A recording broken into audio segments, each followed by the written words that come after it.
ప్రత్యర్థి పార్టీల కార్యకర్తల నాయకులను భయపెట్టి వాళ్ళని మీద తప్పుడు కేసులు వేసి వాళ్ళని అణిచివేయడం ద్వారా పబ్బం గడుపుకోవాలనే ఆలోచన తప్ప ఆయన ప్రజలకు మంచి చేయాలనే ఆలోచన ఏ కోశాన్ని లేదు, ఎప్పటికీ రాదు కూడా ఆయనకు.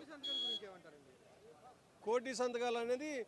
జగన్మోహన్ రెడ్డి గారు తన 5 సంవత్సరాల పరిపాలనా కాలంలో 2 సంవత్సరాలు కరోనా పోతే మిగిలిన 3 సంవత్సరాల కాలంలో భారతదేశ చరిత్రలో ఏ రాష్ట్రంలో ఎక్కడ లేని విధంగా ఆంధ్ర రాష్ట్రంలో ఒక్కసారిగా 17 మెడికల్ కాలేజీలను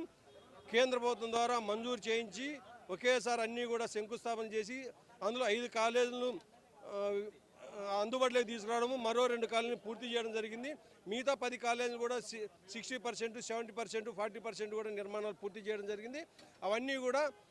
అధికారం మారిపోవడంతోనే, చంద్రబాబు నాయుడు ముఖ్యమంత్రి కాదంతోనే ఇవన్నీ కూడా కొనసాగిస్తే జగన్మోహన్ రెడ్డి పేరు చిరస్థాయిగా ఆంధ్ర రాష్ట్రంలో ఉండిపోతుందనే ఉద్దేశంతో మెడికల్ కాలేజ్ ఎక్కడ నిర్మించలేదని ఒకరోజు, మెడికల్ కాలేజ్ మంజూరు కాలేదని ఒకరోజు చెప్పుకుంటూ వచ్చి ఈరోజు 10 మెడికల్ కాలేజీని ప్రైవేటు పరం చేసి తద్వారా ప్రైవేట్ ముసుగుల్లో